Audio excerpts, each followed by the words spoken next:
बॉलीवुड में जिस तरीके से हिंदू देवी देवताओं व हमारे आस्थाओं का मजाक उड़ाया जाता है, तो हम क्यों कोई कठोर मांग नहीं उठाते इसके खिलाफ?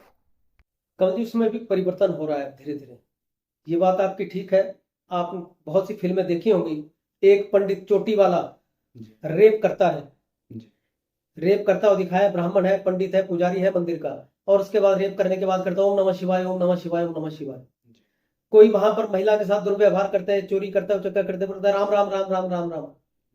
ये जानबूझ करके इसके पीछे षड्यंत्र था, नैरेटिव था कि लोग मंदिर में ना जाएं, लोग पुजारियों के चक्कर में ना पड़े, लोग पुरोहितों से, ब्राह्मणों से नफरत करना प्रारंभ करें। सबसे बड़ा गुंडा कौन होता था, जमींदार कौन होता था, वहां का ठाकुर। और कभी आज तक किसी मौलवी को हमने नहीं देखा किसी भी फिल्म के अंदर कि मौलवी को रेपिस्ट दिखाया या मौलवी को वहां पर कोई गलत काम करते दिखाया, कभी नहीं दिखाया किसी फिल्म के अंदर। लेकिन धीरे धीरे समाज समझने लगा है। अब आप देखिए दक्षिण की फिल्में किस प्रकार की आनी शुरू हुई हैं। जी। आज उसके अंदर हमारी परंपराओं को, हमारे इतिहास को दिखाने वाली फिल्में आनी प्रारंभ हुई हैं। ये जो दाऊद की गैंग थी बॉलीवुड के अंदर, जी। वो धीरे धीरे खत्म होती जा रही है। वो दाऊद की गुलशन कुमार को क्यों मारा बेचारे? जी। टी सीरीज का जो मालिक था गुलशन कुमार क्यों मारा? क्योंकि वो धार्मिक गीत उसने शुरू कर दिए, धार्मिक फिल्में लानी शुरू कर दी, इसलिए गुलशन को मार दिया। जी। और हैरानी की बात यह है कि गुलशन कुमार जी के कातिल पर किसी ने आवाज़ तक नहीं उठाई। ये सब जानते हैं कि वे किसके लोग थे, जबकि बाबा सिद्दीकी की हत्या पर बॉलीवुड से लेकर कई राजनेता विरोध में खड़े हो गए और उन्होंने जोर शोर से लॉरेंस बिश्नोई का विरोध किया। और यहाँ गुलशन जी जैसे धार्मिक भजन गाने वाले को मार दिया गया, तब इनमें से किसी ने कोई आवाज़ नहीं उठाई, नहीं पूछा। कमल जी, बात वोट बैंक की है। मुस्लिम जो है वो वोट बैंक है। सब राजनीतिक पार्टियों को लगता है कि मुस्लिम जो है वो वोट बैंक है। जो मुस्लिमों का नेता बोलेगा मुस्लिम वोट वहां जाएंगे, जो मौलवी बोलेगा मुस्लिम वोट वहां जाएंगे। हिंदू वोट बैंक नहीं है।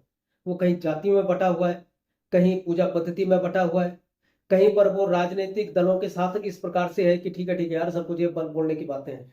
जिस दिन उनको लगेगा कि हिंदू ही वोट बैंक है, जो हम नारा दे रहे हैं, जो हिंदू हिंदू हित की बात करेगा वही देश पर राज करेगा। धीरे धीरे इस नारे पर जब नीचे तक लोगों के बीच में जो विचार पहुंचना प्रारंभ हो गए, जो हिंदू हित की बात करेगा वही देश पर राज करेगा, तो अगर राज करना है तो हिंदू के बारे में बोलना पड़ेगा। यह विचार धीरे धीरे समझ में आ रहा है। अभी तक तो मुस्लिम तुष्टीकरण को लेकर के लोग आश्वस्त हैं कि मुस्लिम वोटों से ही ध्रुवीकरण करने के चक्कर में है। पर मुझे लगता है कि ये चीजें टेम्परेरी हैं और इसमें परिवर्तन आप देखेंगे कि आने वाले 4 5 6 सालों के अंदर और परिवर्तन। जी। सर, दूसरे समुदाय के लोग जो भी गलत काम व देश विरोधी काम करें, उनके लिए या उनके केसों को लड़ने के लिए कपिल सिब्बल जी जैसे परमानेंट एडवोकेट हैं। वहीं हिंदू धर्म के लिए अपनी जान देने वाले लोगों के हित के लिए हमारे एडवोकेट क्यों नहीं होते? अभी बहुत सारे एडवोकेट ऐसे खड़े होने भी शुरू हुए हैं हिंदुओं के बीच में। आप देखें कि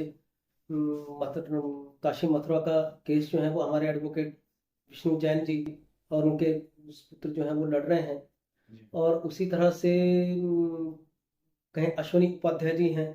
बहुत बड़ा परिवर्तन लीगल सिस्टम के अंदर लाने के लिए जी। उन्होंने अपनी टीम लगा रखी है। हिमाचल प्रदेश में भी विश्व हिंदू परिषद ने अपना एक लीगल सेल बनाया है।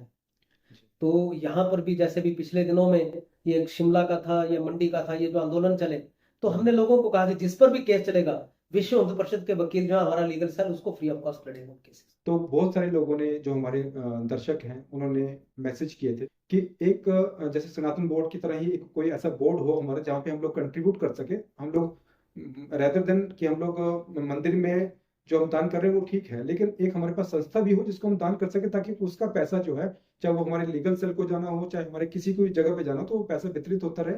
और जो जो जो लोग जेल में गए हैं उनके परिवारों को पैसा पहुंचता रहे। या अभी आपने बताया, तो इससे पहले मुझे भी इसके बारे में नहीं मालूम था कि उनके परिवारों को आप लोग जो है वो संरक्षण दे रहे हैं। लेकिन अगर उनका जो खर्चा हमारे जो लोग कंट्रीब्यूट करना चाहते हैं, तो क्या इसका आने वाले समय में कोई कमल जी, संगठन का मानना ऐसा है कि पैसा एक ऐसा मामला है कि इसको लेकर के करेंगे तो बहुत सारे लोग तो इस कारण से पीछे हट जाते हैं कि पता नहीं पैसा कहाँ जा रहा है, कैसा है, फिर उसकी स्पष्टीकरण दो। जी। तो इसलिए संगठन ने तो कहा है कि हम संगठन में अपने बलवत्तर साल के अंदर एक बार, जी। जैसे संघ करता है, गुरुदक्षिणा पद्धति है, जी। भगवा झंडे के ध्वज के सामने जाकर के जो भी उसने समर्पण करना वहां पर रखेगा, उससे पूरी साल भर का संगठन का खर्चा चलता है। जी।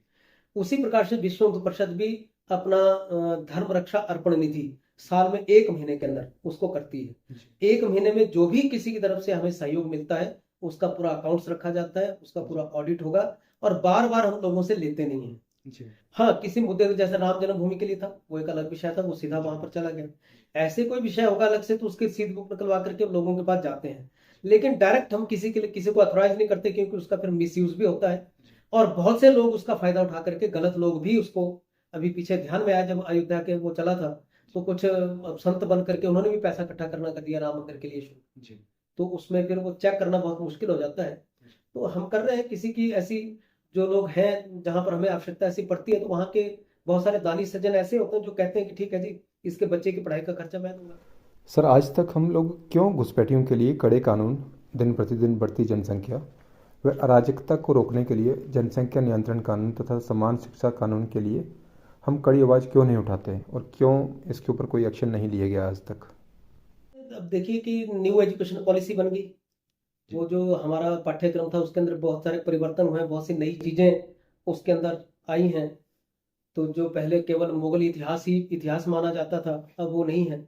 हमें अपना जो पुरानी इतिहास है, गौरवशाली अतीत है, उसके भी कुछ अंश जो है किताबों के अंदर, हमारा विज्ञान क्या था, ज्ञान क्या था, वो हमारे पाठ्यक्रम के अंदर हो रहा है। उसके अंदर तो परिवर्तन तो हो रहा है पाठ्यक्रम के अंदर।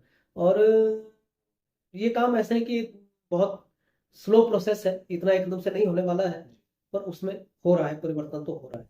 और जहां तक आपने यूसीसी और इसका बात की, तो वो तो सबके ध्यान में है कि वो चला हुआ है, मामला चला है। जी और उस दिशा के अंदर भी बहुत सारी बातें आगे बढ़ी हैं। जी और केंद्र सरकार भी संयोग से, और हमारे भाग्य से कि इस वर्तमान की केंद्र सरकार भी यूसीसी, एनआरसी और इस तीन चीजों के बारे में काम कर रही है। और मुझे लगता है कि बहुत जल्दी इसमें परिवर्तन कुछ ना कुछ होना, और विश्व हिंदू परिषद तो पूरे जोर शोर से उठा रही है। सरकार को, ये सरकार नहीं करेगी, इस सरकार को भी करना पड़ेगा। ऐसा नहीं कि हमको सरकार की तरफ देख रहे हैं कि सरकार करेगी, सरकार के ऊपर दबाव भी बना रहे हैं, सरकार के पास बार बार जा भी रहे हैं।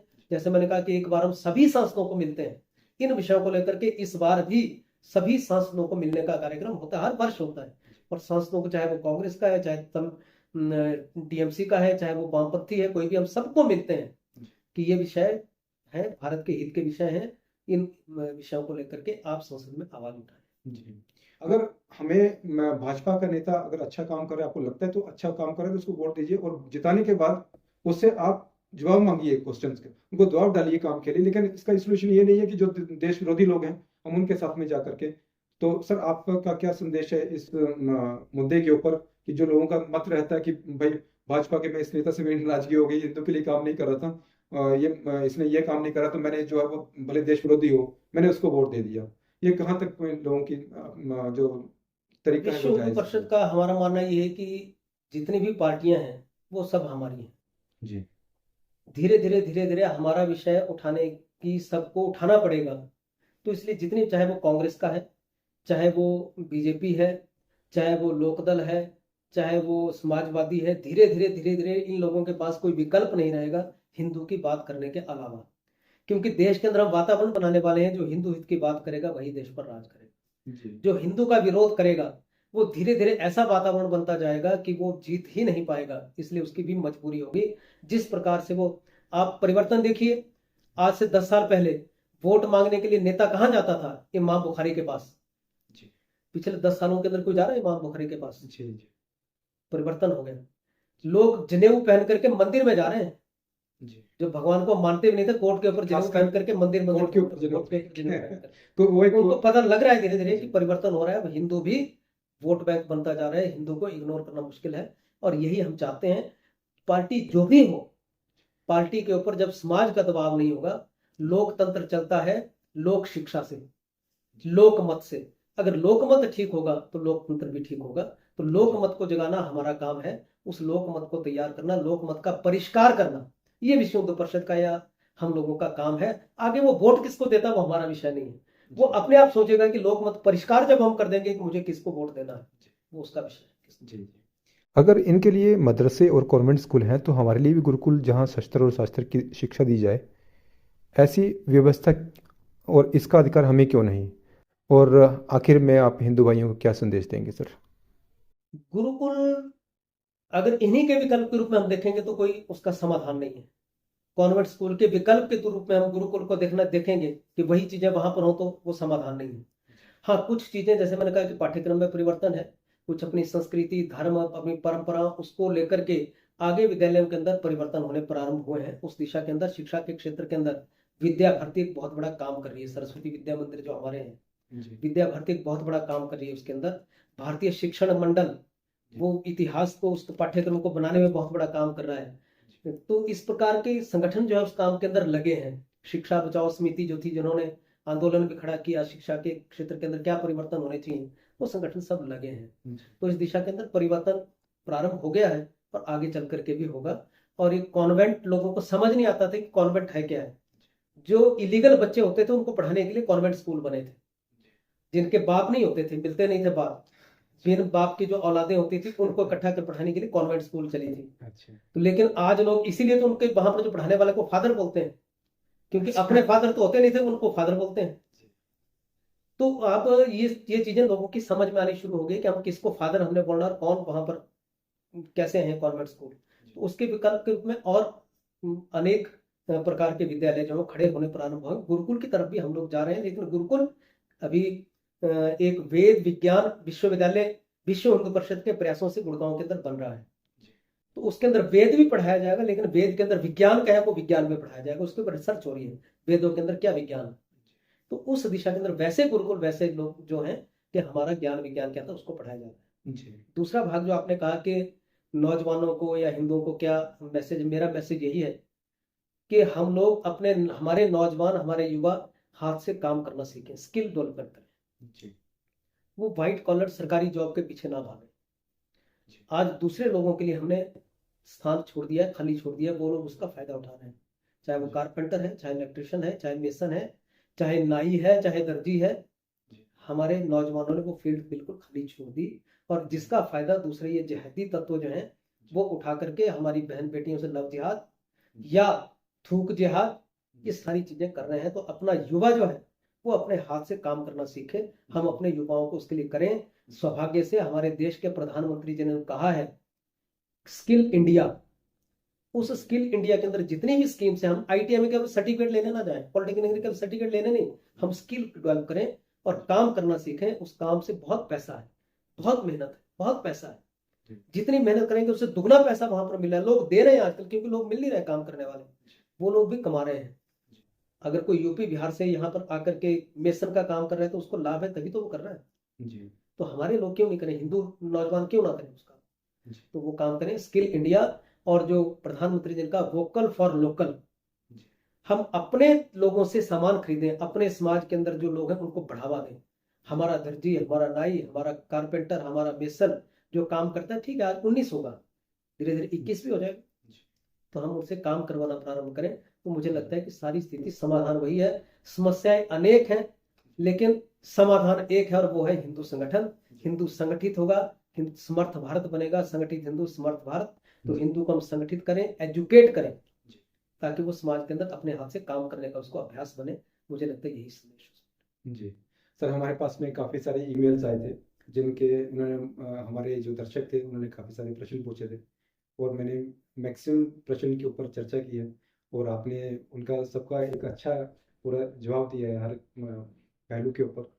उसके लिए आपका बहुत धन्यवाद सर। मुझे बहुत अच्छा लगा कमल जी, आपने जो प्रश्न किए वो सामयिक प्रश्न हैं, समाज के अंदर उठने वाली बातें हैं और उसको लेकर के हम लोग लगे हैं और समाज का बहुत सहयोग भी मिल रहा है।